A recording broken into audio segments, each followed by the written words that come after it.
Okay, let's continue our third video clip, no? In our the Holy 2026, the Holy fourth month of the year. Remember, this is the Holy fourth month of the year. In 12 months of the year, this is the Holy month, okay? April, okay? We are in April 16, okay? Now we're gonna read John chapter 8, verse 44 to 48, no? John chapter 8, verse 44 to 48, okay? Here is the message, no, sa ating John chapter 8 verse 44 to 48, no. Ye or you are your father the devil, and the lust of your father ye or you will do. He was a murderer for the beginning, and abode not in the truth, because there is no truth in him. When he speaketh a lie, he speaketh of his own, for he is a liar, no, and the father of it. Okay, verse 45. And because I tell you the truth, ye or you believe not. Okay, verse 46, no, which of you convinceth me of sins, and I'll say the truth. Why do ye or you not believe me? Okay, why do ye or you not believe? Sabi sa verse 46. Verse 47, no, he that is of God, no, heareth God's, no, words. Ye or you therefore hear them not, okay? Because ye or you are not of God, okay? Hindi makinig. Ayaw mo kasi wala ka sa Diyos, okay?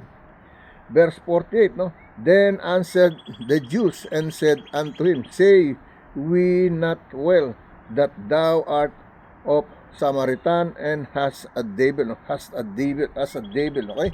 Yan ang sinasabi, okay? Now, let me read in Tagalog version, no? 1, pahina 8, versikulo taludtod talata, 44 hanggang 48, okay? 5 ng 5 verses ang binabasa natin, hindi 2, hindi 3. Minsan mahaba, katulad ng binasa natin kasi, no? Sa Matthew chapter 5, verse 4 hanggang 20, no? Binasa natin, mahaba. Almost 1 chapter, okay? Ito is Tagalog version, no? 1, pahina 8, versikulo 44 hanggang 48.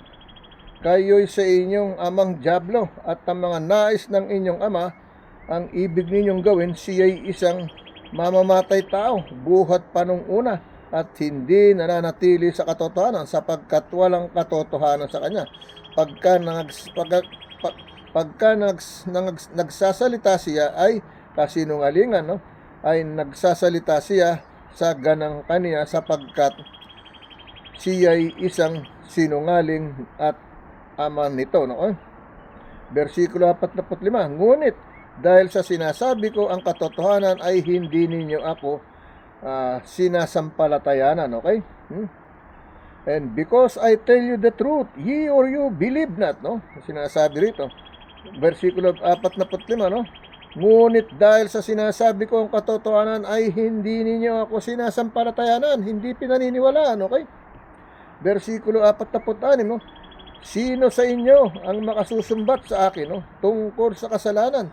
Kung sinasabi ko ang katotohanan, bakit hindi ninyo ako sinasampalatayanan? Okay?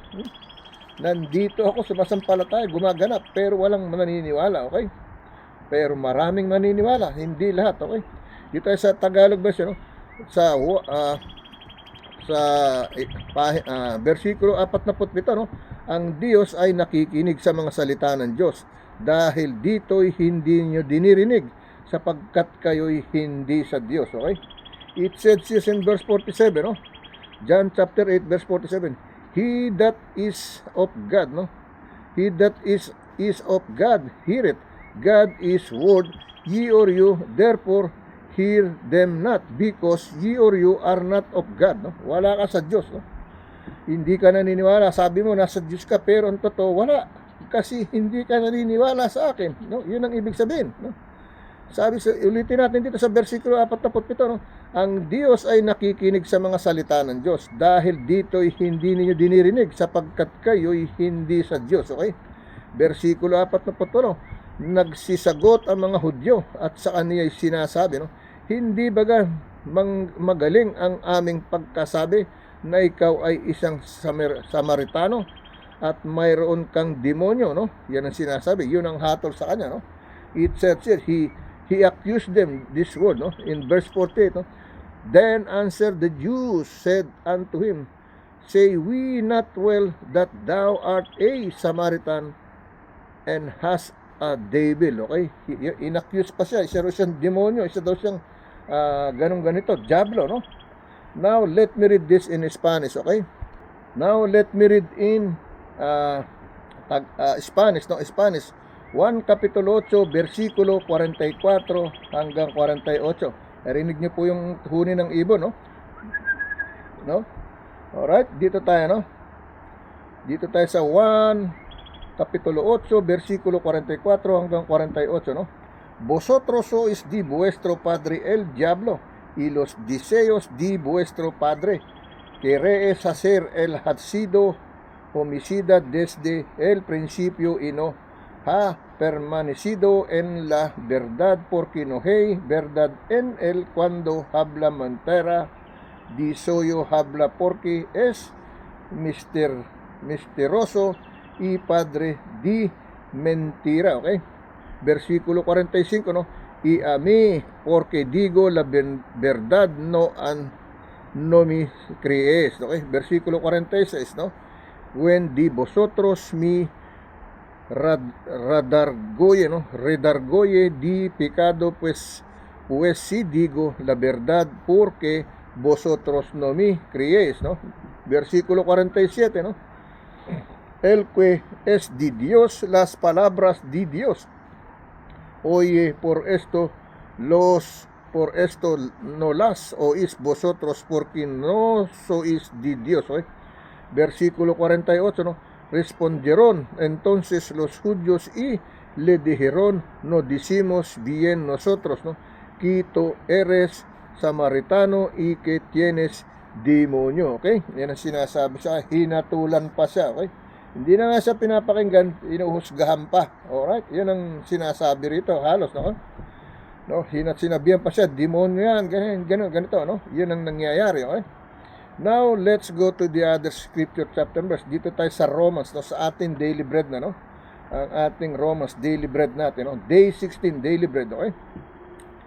Here is the message of Romans chapter 8, verse 9 to 10. And then, or 8 to verse 9 to 13 ang babasa natin. Ephesians chapter 3 verse 16 to 20, okay? Okay, here's the message from Daily Bread, Day 16, the Holy April 16, the Holy 4th month of the year, the Holy 20,026, no? Holy Spirit, I thank you that you are within me and strengthen me with power in my inner person to make Christ real with me and flood my heart with His limitless love, okay? To fill me with your fullness, to enable me to know in personal experience the things you have so freely bestowed on me in Christ, no? Yan ang sinasabi again, no, ng ating Romans chapter 8 verse 9 to 10. But we're gonna read verse 9 to 30, no? We're gonna add more verses, no? And then Ephesians chapter 3 verse 16 to 19. We're gonna read verse 16 to 20, okay? Again, let me read to you for the second time in English, no? Day 16, no? Ikalabing-anim na araw ng Abril, okay? Holy Spirit, I thank you that you are within me to strengthen me with power, no, in my inner person to make Christ real within me and flood my heart with His limitless love, to fill me with your fullness, to enable me to know in personal experience the things you have so freely bestowed on me in Christ. Okay, yan ang sinasabi, no? Basahin natin sa Tagalog version, okay? Tagalog version, no? Day 16, ikalabing-anim na araw, no? Banal na Espiritu, no? Sa tingin ko, ikaw ay nasa loob ko upang palakasin ako ng kapangyarihan sa aking panloob na pagkatao, upang gawing totoo si Kristo sa loob ko at dumaloy sa aking puso ang kaniyang walang limitasyong pag-ibig, upang purihin ako ng iyong kabuuan, no? upang malamanan ko sa personal na karanasan ang mga bagay na malaya mong ipinagkaloob sa akin kay Kristo Sienawa. Okay? Yan ang sinasabi ng ating Tagalog version. Okay? Now, basahin natin sa Biblia. Okay? Romans chapter 8 verse 9 to 13. Ang babasahin natin. Okay? 9 to 13. Okay? Here is the message. No? But ye or you are not in the flesh, no, but in the Spirit, no. It so be that the Spirit God dwelleth in you. Now if any man have not the Spirit of Christ, he is not on his, no, he is not on his, no, he is none of his, okay.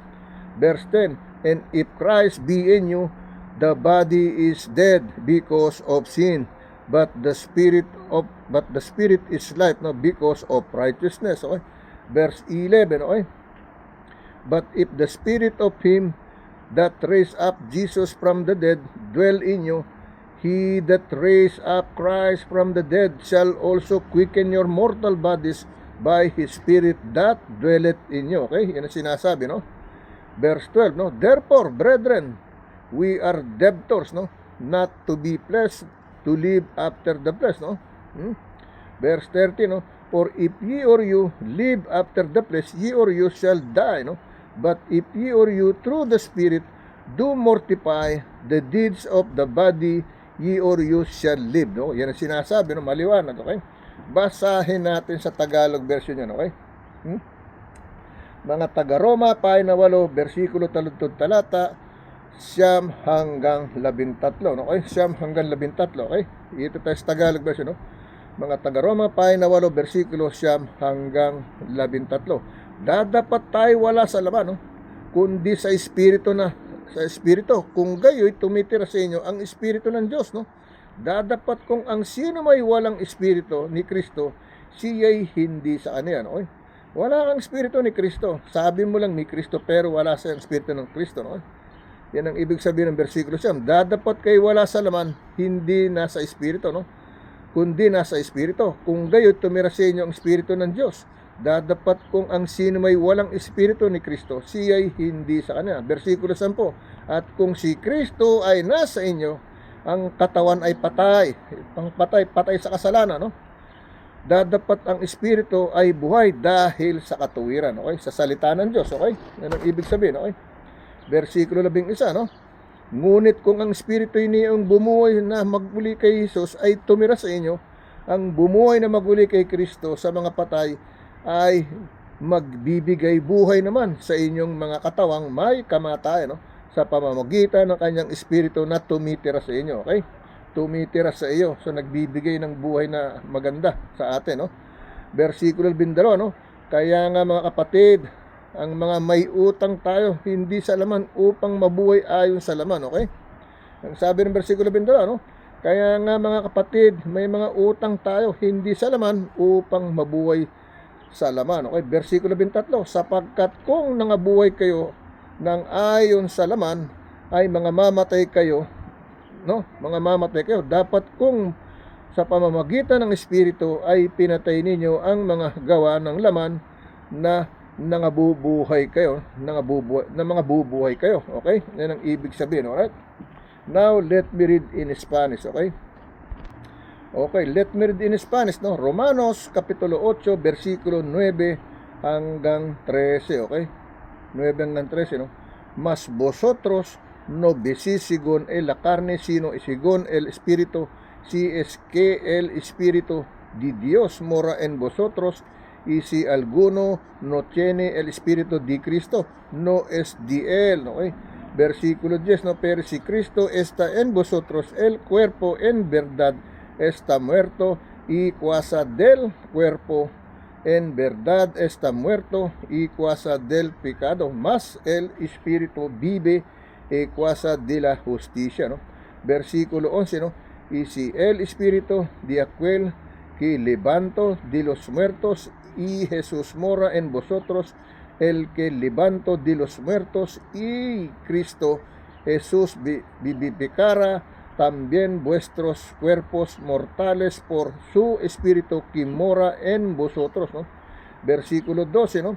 Así que, hermanos, deudores somos no a la carne, para que vivamos conforme a la carne, okay? Versículo 13, los versículos, porque si vivís conforme a la carne, moriréis, mas si por el Espíritu así es, morir las obras de la carne viviréis, okay? Yan yung sa Spanish, okay?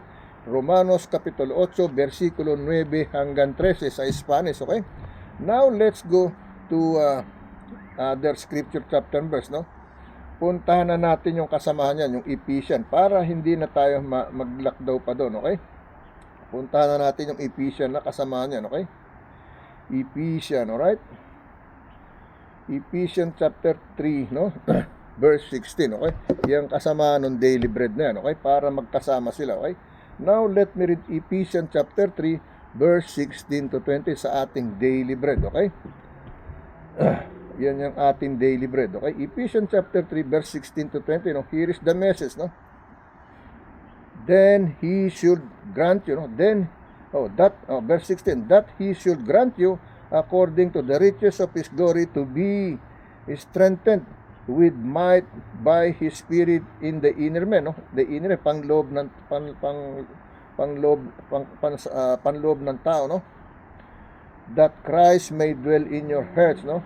By faith, that ye or you being rooted and grounded in love, okay? Yan ang sinasabi, no? Okay? Verse 18, no? May be able to comprehend with all saints, no?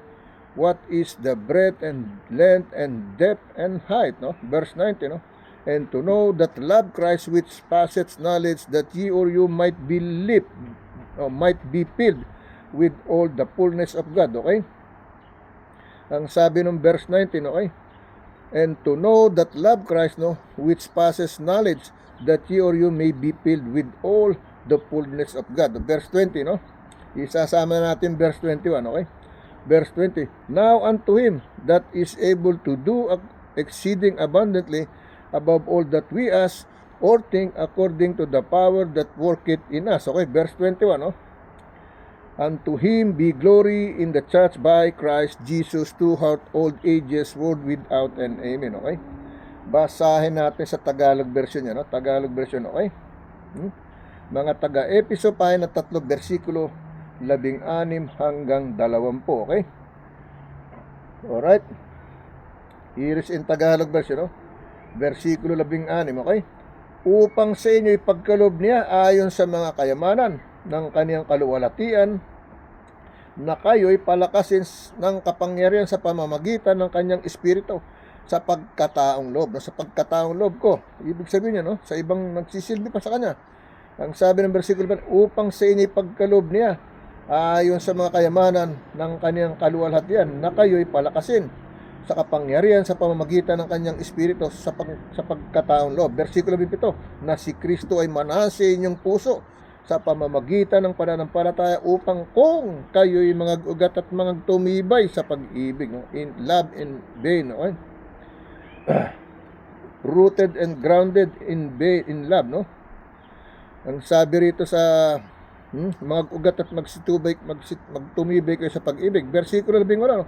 Ay lumakas upang matalastas pati ng lahat ang banal, kung ano ang luwang, ang haba at ang taas at ang lalim, no? Versikulo 11, at makilala ang pag-ibig ni Kristo na di masayod ng kaalaman, upang kayo mga puspos hanggang sa kapuspusan ng Diyos, no? Hindi masayod ng kaalaman ng ating isip, no? At makilala ang pag-ibig ni Kristo na di masayod ng kaalaman, upang kayo mga puspos hanggang sa buong kapuspusan ng Diyos, no? Versikulo 20, no? Ngayon sa makapangyarihang gumawa ng lubhang sagana ng higit sa lahat ng ating hinihingi o iniisip, no? Ayon sa kapangyarihang gumagawa sa atin. Versikulo 21, no? Ay sumakaniya nawa ang kaluwalhatian ng iglesia at kay Kristo Jesus sa buong panahon magpakailanman, no? Sumaatin, ibig sabihin, no? Basahin natin sa Spanish, okay? Okay, let me read in Spanish, no? Efesios, no? Kapitulo 3, versikulo 16 hanggang 21. That's what we read, no? Versikulo 16 hanggang 21. Here is in Spanish, no? Para que os de conforme las riquezas de su gloria, el ser fortalecidos con poder en el hombre interior por su espíritu. Versikulo 17, no? Para que habite Cristo por la fe en vuestros corazones y pindique arriagados y sentimentados en amor, ¿no? Versículo 18, ¿no?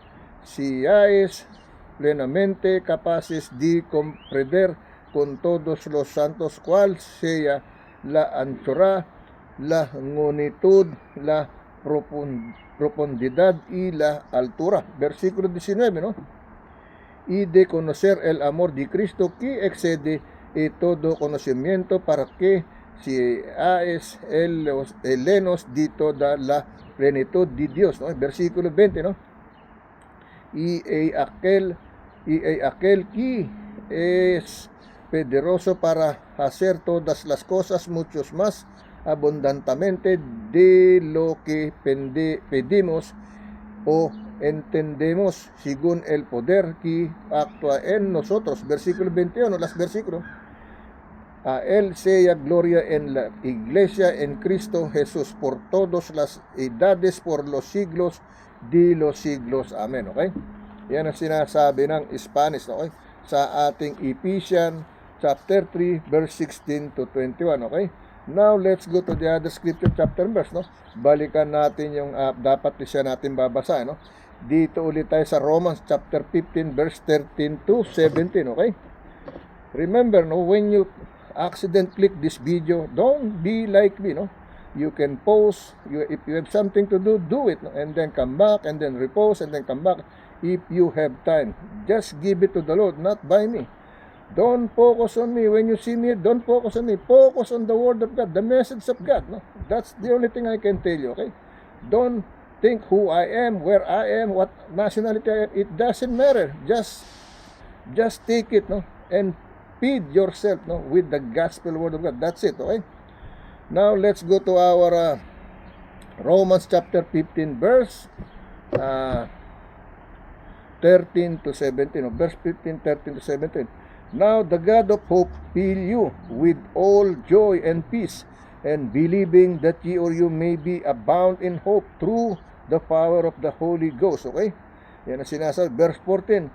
And I myself also persuaded of you, my brethren, that ye or you also are full of goodness, filled with all knowledge, able also to admonish one another. No? Verse 15. Nevertheless, brethren, no, I have written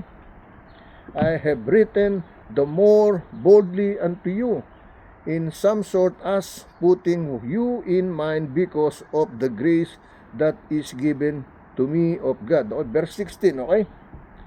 Last verse 16, alright? Then I should be minister of Jesus Christ to the Gentiles, no? Ministering the gospel of God, that the offering of the Gentiles might be acceptable, being sanctified by the Holy Spirit. Okay? Last verse 17, okay? I have therefore whereof of my glory, no? I have therefore whereof I may glory through Jesus Christ in those things which pertain to God, no? Pertain to God, okay? Basahin natin sa Tagalog version, no? Tagalog version, okay? Roma kapitulo 15, pahina 15, versikulo 13 hanggang 17, no? Romanos 15, versikulo 13 hanggang 17, okay? Roma, pahina 15, versikulo 13 hanggang 17.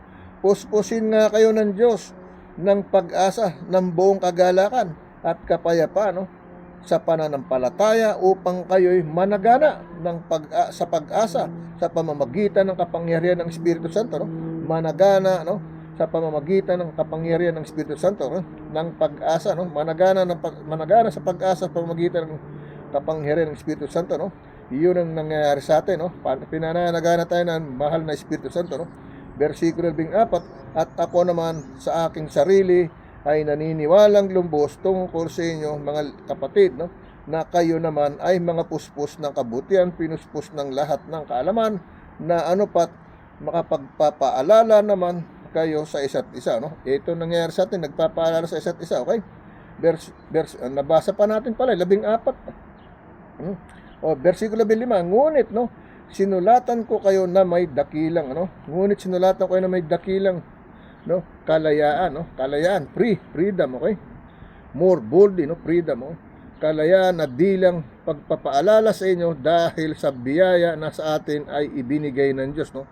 partakers kasi tayo, tagapagbana tayo ng kanyang biyaya. Yan ang ibig sabihin niyan, versikulo 6, upang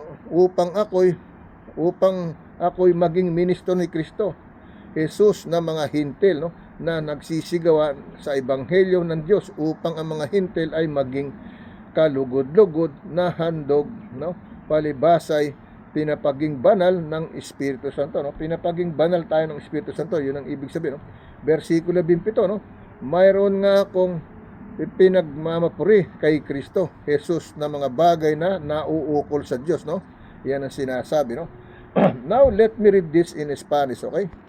Okay, now let me read in Spanish. Let me continue in Spanish. Romanos capítulo 15, versículo 13 hanggang 17, Y el Dios esperanza os llene de todo gozo y paz en el creer para que abundies en esperanza por el poder del Espíritu Santo, versículo 14, Pero estoy seguro de vosotros, hermanos míos, de que vosotros mismos estáis llenos de bondad, llenos de todo con conocimiento, de tal manera que podéis amonestaros los unos y los otros, ¿ok? Versículo 15, Mas os he escrito, hermanos, en parte en atrevimiento, como para haceros recobrar por la gracia que Dios me es dada, ¿ok? Me es dada, Versículo 16, para ser ministro de Jesucristo y los gentiles, ministrando el evangelio de Dios, para que los gentiles le sean ofrenda agradable, santificada por Espíritu Santo, ¿ok? Versículo 17, Tengo pues di que gloriame en Cristo Jesús en lo que y Dios si repriere, Yan ang sinasabi ng versikulo 17, Bye-bye. Aalis po yung aking apo, nandito sa bahay, okay? Now, let's go to the other scripture chapter and verse, Dito tayo sa ating magkakaroon tayo ng isang extra video pa, 2 Corinthians chapter 1 verse 3 to 7, 2 Corinthians chapter 1 verse 3 to 7, Here's the message. Grace be unto you and peace from God, our Father, and from the Lord Jesus Christ, Verse 4, I thank my God always in your behalf, for the grace of God which is given you by Jesus Christ, which given you by Jesus Christ, okay? Verse 5, that in everything ye or you are enriched by Him in all irritants, and in all knowledge, Verse 6, even as the testimony of Christ was confirmed in you, okay? Verse 7, so that ye or you behind in no gift, waiting for the coming of our Lord Jesus Christ, okay? Ito sa Tagalog verse, 1 Corinto, pahina 3, versikulo bakit? Okay, dito tayo binigay pa sa sa 1 Corinto pa tayo binigay, Alright. 1 Corinthians, 1 Corinthians ang nabasa natin, okay? Ang nandoon ni 2 Corinthians. So papalitan na lang natin, ganyan nangyari, Or else idagdag ko na at magkakaroon naman tayo ng 4 na video, okay? So dito ang nabasa natin 1 Corinthians, dito kasi napalagay sa 1 Corinthians, okay? So 1 Corinthians chapter 1 verse 3 to 7, that's what we read, okay? Now let me read in Tagalog. Sumainyo nawa ang biyaya at kapangyarihan mula sa Diyos na ating Ama at Panginoong Jesucristo, versikulo 4, Nagpapasalamat akong lagi sa akin Diyos, tungkol sa inyo dahil sa biyaya ng Diyos na ipinagkaloob sa inyo sa pamamagitan ni Kristo Jesus, versikulo 5, na kayo'y pinayaman sa Kanya sa lahat ng mga bagay, na sa lahat ng pananalita at sa lahat ng kaalaman, okay? Versikulo 6, okay? Gaya ng pinagtibay sa inyo ang patuto ni Kristo, versikulo 7, ano pat kayo'y hindi nagkulang sa anumang kaloob na sa paghihintay ng pagpapahayag ng ating Panginoong Jesucristo, okay? Now, let me read in Spanish, okay? Okay, dito tayo sa ating 1 Corinthians, no? Chapter 1 Corinthians chapter 1, 1 Corinthians chapter 1 verse 3 to 7. 1 Corinthians chapter 1 verse 3 to 7. Isasama na lang natin mga 2 Corinthians doon. Isasama pa rin natin, hindi natin pawawalan, okay? 1 Corinthians chapter 3, 1 Corinthians chapter 1 verse 3 to 7, no? Gracia y paz a vosotros de Dios, nuestro Padre y del Señor Jesucristo, no? Versículo 4, no? Gracias doy a mi Dios siempre por, no? Vosotros por la gracia de Dios que os pedada en Cristo Jesús, okay? Versículo 5, ¿no? Porque en todas las cosas, pues te es en requisidos, ¿no? En él, en toda palabra y en toda ciencia, okay? Versículo 6, ¿no? Así como el testimonio acerca de Cristo ha sido confirmado en vosotros, okay? Versículo 7, ¿no? De tal manera que nada os falta en ningún dos, esperando la manifestación de nuestro Señor Jesucristo, okay? Iyan ang sinasabi ng ating kuan, okay? Alright? Now, dako tayo dito sa ating puntahan natin yung 2 Corinthians, okay? 2 Corinthians, no? Puntahan natin 2 Corinthians, hindi natin pawawalan yung 2 Corinthians, okay? Bibigay pa rin natin, ihandog pa rin natin 2 Corinthians, okay? 2 Corinthians chapter 1, okay? Ito, no? 2 Corinthians chapter 1 verse 3 to 7 din, okay?